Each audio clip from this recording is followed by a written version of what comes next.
Hello everyone and welcome to a really awesome game from the 1954 USSR Junior Championship that was held in Leningrad. It's a game between Mikhail and Boris Spassky, so both of them future world champions, and this game comes as a suggestion from Farhad Torshabi. He said that I've never shown the game between Tal and Spassky, and I thought out of all the games that I've shown, and I've shown like over 2,000 of them, it'd be pretty impossible if I've never shown a game between Tal and Spassky. And then I went to check my videos, and what do you know? I've never made a video where Tal faces Spassky. I mean, who knew? And I decided to show you the first game they ever played. Maybe it's not the first game they ever played, it's the first official game in an official tournament that they ever played. Maybe they played a friendly blitz game, but I don't know. So it's a very nice game. I'm sure you're going to enjoy it. And if you enjoy seeing videos of first encounters, I will also include the first and second link in the description below. Will be Bobby Fischer's first encounter with Mikhail Botvinnik, and also I will include Mikhail Tal's first encounter with Vishwanathan Anand. So I hope you guys enjoyed that, as those are both really great games. Do check it out if you have the time as well. So like I said, Tal being 18 years old here, Spassky being 19. For those of you who may not know this, Spassky is still alive and well. He is 84 years old, back in Russia, and as far as I know, he is still in very good health, and few photos emerge of him from time to time. So just in case you didn't know this. And both of them, like for example Bobby Fischer got his Grandmaster title by qualifying for the 1959 Candidates Tournament, and they couldn't have like just anyone playing the Candidates Tournament, so they gave him the Grandmaster title. Tal got his Grandmaster title. He won the Soviet Championship, I think, in 1957, and Boris Spassky got his Grandmaster title by qualifying for the Candidates Tournament of 1956. So as you can see, they were all of them were ahead of their time, and they were playing much stronger than their rating would suggest. But that being said, let's check out the game. As like I said, it's quite a nice one. So Tal has the white pieces, and he opens with c4. So Tal goes for the English opening, and Spassky goes for knight to f6. So let's see what happens here. First ever game between Spassky and Tal. Knight to c3, we have e6 by Spassky, d4, and now striking towards the center with c5, going for that d4 pawn. We have d5, advancing the pawn, basically transposing into the Benoni defense, e captures, c captures, and now g6. And here, while e4 is a very often played move, even in those days and nowadays as well, Spassky goes for knight, Tal goes for knight to f3. He still waits for the e4 pawn, because this is a game from 1954, and Tal was already known as a pretty vicious Benoni player, and here Spassky employing the Benoni defense against Tal himself meant that Spassky was trying to kind of mess with his head a little bit, but also just to show him who's boss.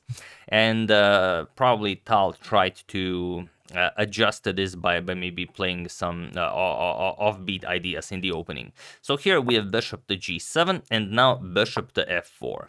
Seems like a normal developing move, but it actually comes with a trick. If Spassky just castles here, bishop to d6 attacks the rook and the c5 pawn. So Spassky can't do it just yet. Spassky plays d6 here, and now h3, not allowing a normal developing move, or like for example bishop to g4. We have castles, and now e3 by Misha. And here Tal doesn't advance the pawn all the way to e4, even though it's a perfectly fine square for the pawn, so he's trying to play a bit of a different game. So here we have knight to e8. Later on, this knight is gonna come to d6, as you'll see, but now you are making room for this pawn to come to f5, and you're also freeing up the dark square bishop to be a very powerful piece. So here, bishop to e2, knight to d7, now the knight can come to e5, and here we have castles. And now there is one game in the database that reached this exact same position, but after knight to e5, it is as of move 11 that this position has never been repeated again since this game of the Leningrad Junior Championship of 1954. Here we have bishop captures on e5, that's a very strong knight, so here Misha eliminates it. We have d captures on e5, and now knight to d2. So here Tal already has a passed d pawn, which is incredible, as it's only move 13. But Spassky says no problem. That's just gonna give me a beautiful outpost for my knight on d6, and I'm gonna be blockading your pawn without much trouble. So here f5. and now queen to b3. Already the queen is on a very nice square. Ideas like d6 are coming, so you have to be careful of some future discoveries here. So knight to d6 from Spassky, and now knight to c4. So it's a great square for the knight, and now e4. Spassky also grabs some space in the center, controlling the d3, the f3 squares. Now the bishop really comes alive, and here Tal goes knight to b5. An interesting approach here might be something like just captures, queen captures, and knight b5 then, because then you can start pushing your d pawn right away, but black shouldn't really be in all that much trouble. For example, d6 check doesn't really do all that much. King h8. You're gonna play knight c7, attack the rook here, and after this guy moves, you're gonna defend the pawn with rook to d1. But in the long run, this pawn might really just be a weakness, so Tal decides against this. Tal decides to go knight to b5 right away. Now it's Spassky who captures on b5, captures, and now b6, just defending the pawn here.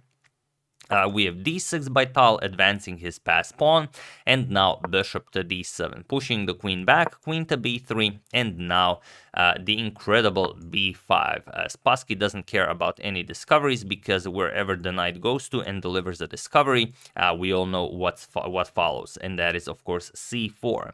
And here Tal did what he did best. He just decided, all right, so obviously I have to sacrifice something. We're gonna sacrifice a piece, but it's not really gonna be an actual sacrifice, since he's gonna get a lot of material back. So here we have knight to b6 check, a nice discovery from the queen, also connecting with the rook. So black's only move here is c4. This is what Spassky goes for.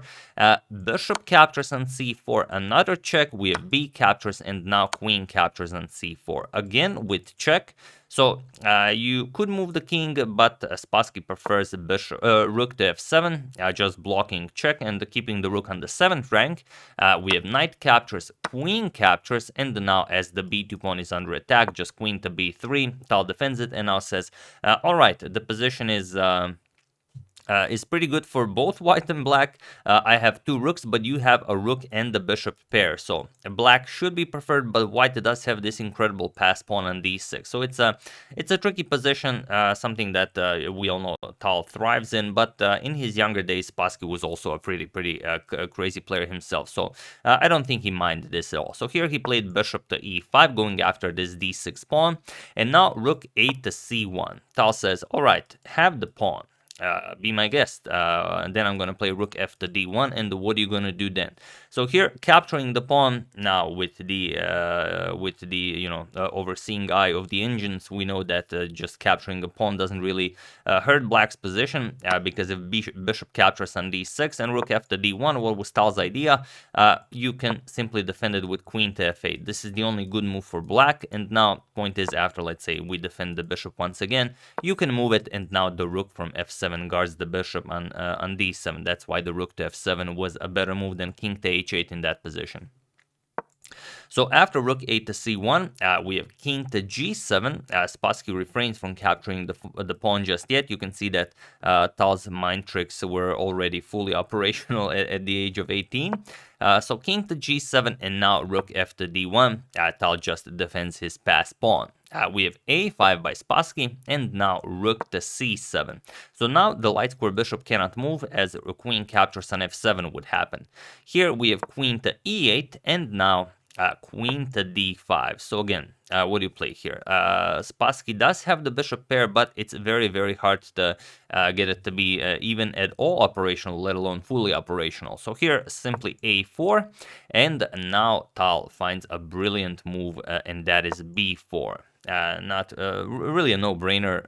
The pawn here should capture en passant, otherwise you're just gonna start pushing that pawn and promote it. So here a captures on b3 en passant, we have a captures on b3, and here Spassky played bishop back to f6, and now this means trouble, because here there is one move for Tal that wins the game, and it's quite a beautiful move. It's the greatest move you can ever play. So feel free to pause the video here and try to find this idea with white while I give you a couple of seconds.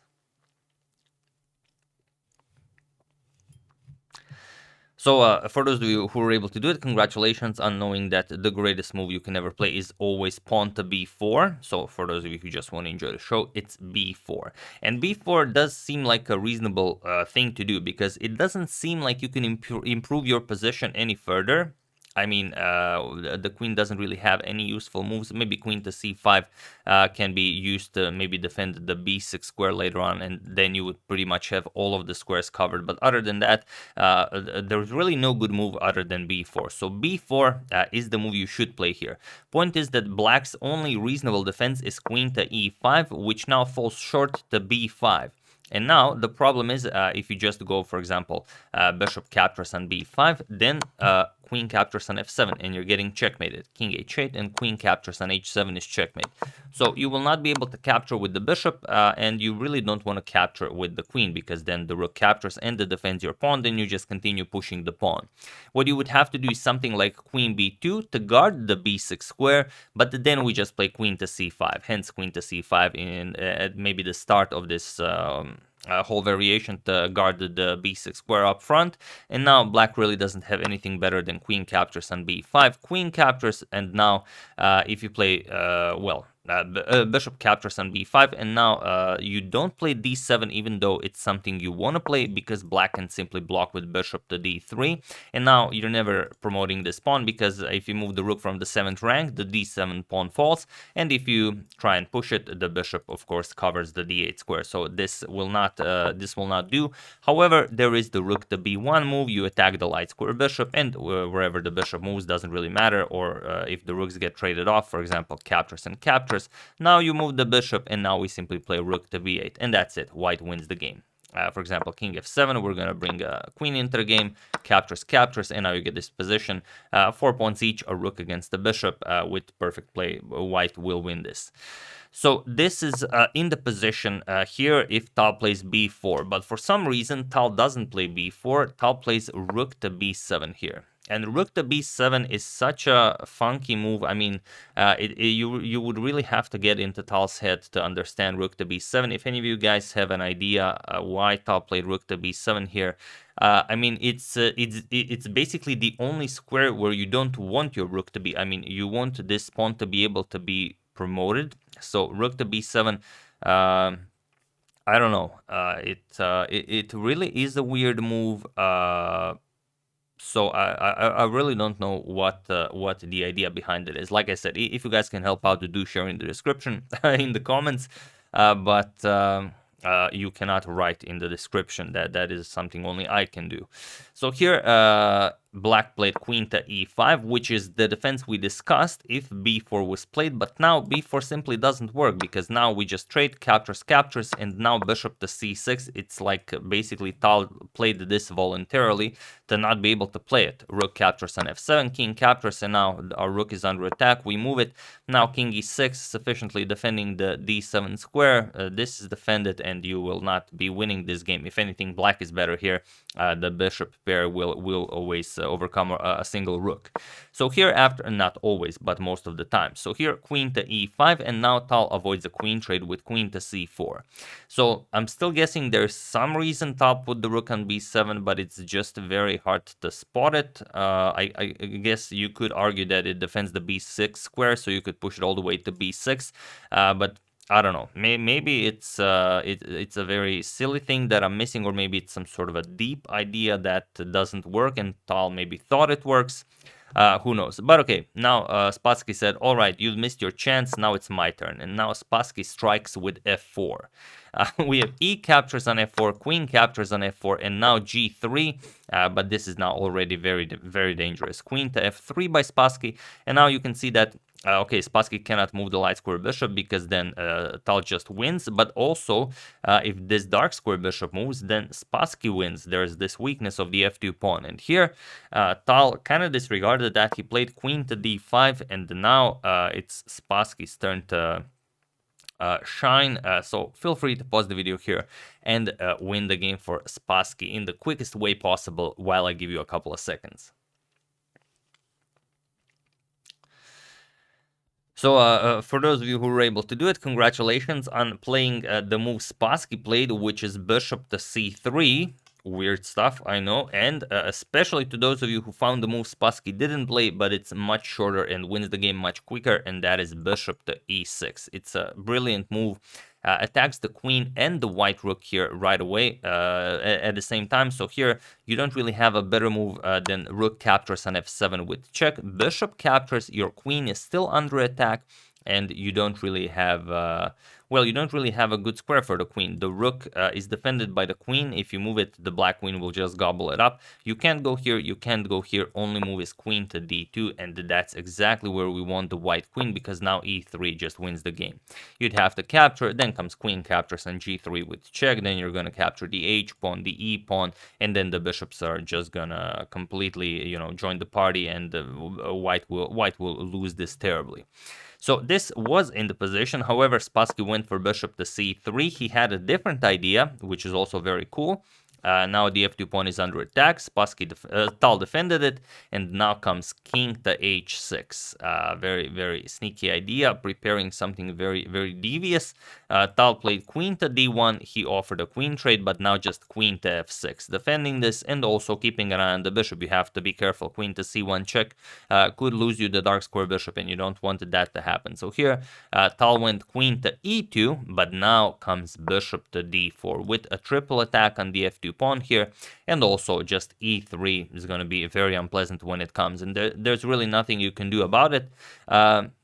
So here rook to b4 was played, but it doesn't really matter. Just e3, and there's really not much more white can do here.